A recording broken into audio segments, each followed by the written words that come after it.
என் தமிழர்களே, உங்கள் அனைவருக்கும் என் முதற்கண் வணக்கங்கள்.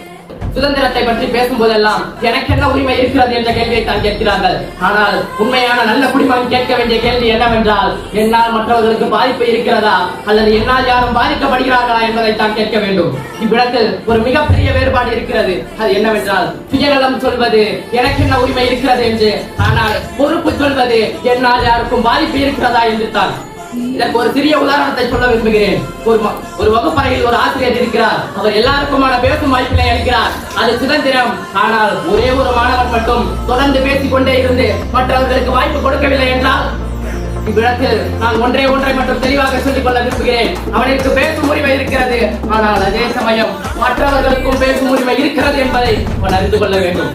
ஆக எவன் ஒருவன் என் சுதந்திரம் முடியும் இடத்தில் தான் மற்றொருவரின் சுதந்திரம் தொடங்குகிறது என நினைக்கிறானோ, அன்றைய சமுதாயத்தில் எல்லா பிரச்சனைகளும் தீர்ந்துவிடும் என்பதே எனது கருத்தாகும். அப்படியான உண்மையான சுதந்திரம் எங்கே இருக்கிறது? அதுதானே உங்கள் கேள்வி. இதோ உங்களுக்காக ஒரு புதிய உதாரணத்தை அனைவருக்கும் புரியும் வகையில் கூட விரும்புகிறேன். என் அன்பான சகோதரிகளே, கவனமாக கேளுங்கள். நமக்கு பிடிக்கின்ற விஷயத்தை செய்வதில் சுதந்திரம் அல்ல, நமக்கு பிடிக்காத விஷயத்தையும் சரியானது என்பதற்காக செய்வதில்தான் உண்மையான சுதந்திரம் பிறக்கிறது என்று நான் கூற விரும்புகிறேன். எனவே முடிவாக நான் முன்னிட்ட கருத்து என்னவென்றால், சுதந்திரம் என்பது நம் உரிமையா? ஆம். சுதந்திரம் என்பது நம் பொறுப்பா?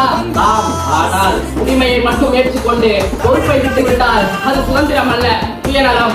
ஆக பொறுப்பை மட்டும் ஏற்றுக்கொண்டு உரிமையை விட்டுவிட்டால் அதுவும் சுதந்திரம் அல்ல, அடிமைத்தனம் என்பதை நாம் புரிந்து கொள்ள வேண்டும். ஆக இறுதியாக ஒன்றை மட்டும் நிலைநாட்ட விரும்புகிறேன். உரிமையும் பொறுப்பும் எங்கு சமமாக இருக்கிறதோ அங்கேயே ஒரு ஆகச்சிறந்த சுதந்திரம் பிறக்கிறது என்று கூறி விடைபெறுகிறேன். நன்றி, வணக்கம்.